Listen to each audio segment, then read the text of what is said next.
So today we're going to learn how to turn one drum loop into an alternate verse drum loop and into a secondary alternate chorus drum loop. Coming on up. All right, let's jump right into it. So you have your initial drum loop, and it's pretty flat, it's pretty static, there's no dynamic change, and you'll get no lift if you just copy and paste it from your verse and your chorus. It'll be just pretty much the same vibe.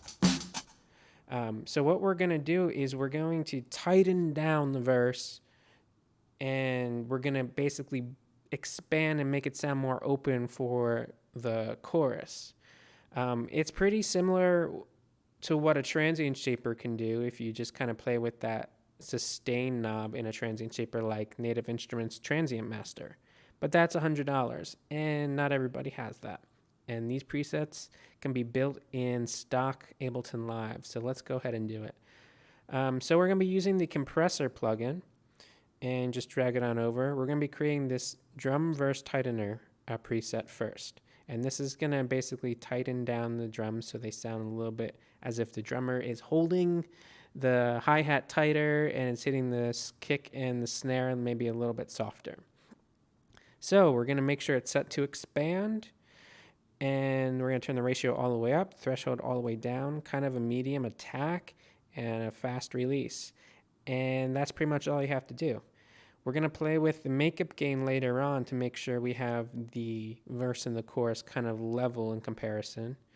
And then we're going to play with the dry wet knobs to give us more dynamic kind of flow throughout the song. All right, so let's create the second preset for the chorus, which is this one right here. We're going to make sure it's set to peak. We're going to set our ratio kind of high, and we're going to turn our threshold almost all the way down. Have a fast attack and a fast release. Again, play with these settings, make them your own. Your song's different than anyone else's song, and you got to use your ears to always know what sounds best.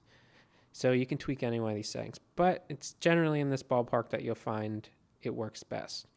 And again, we're going to play with the makeup gain when we listen back and the dry and wet to get the dynamics.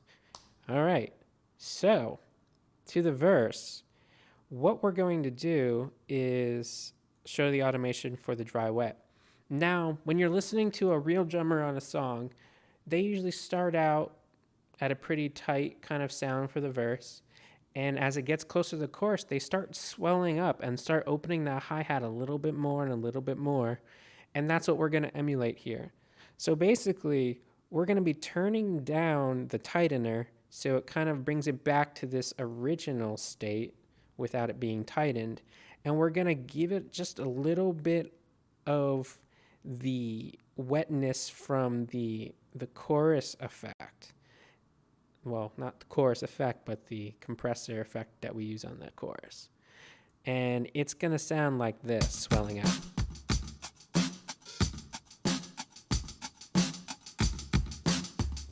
Kind of gives it a little bit of life. Kind of swells a little bit of life into that transition, and then in the chorus gives it more energy and openness, as if the drummer has opened up the hi-hat a little bit more, and kind of gives it that lift that it needs. As I was saying before, that the drum loop is going to be kind of crushed a little bit with these compression settings, so you're going to want to layer in another snare and another kick to kind of give it a normal sound again, and just kind of use this drum loop as like the energy behind it, and the hi-hat mostly. So let's listen back with all the drums together. Sounds full, sounds good. I'm gonna swell up. It's got a little more energy. The hi-hat really matches the energy of the chorus.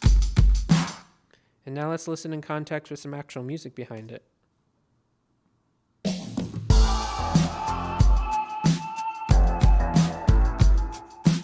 nice and tight. Leaves a lot of space for the vocals, and it's space for it to build up to the chorus.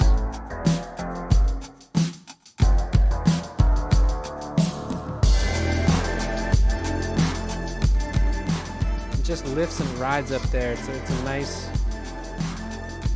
feel for a chorus.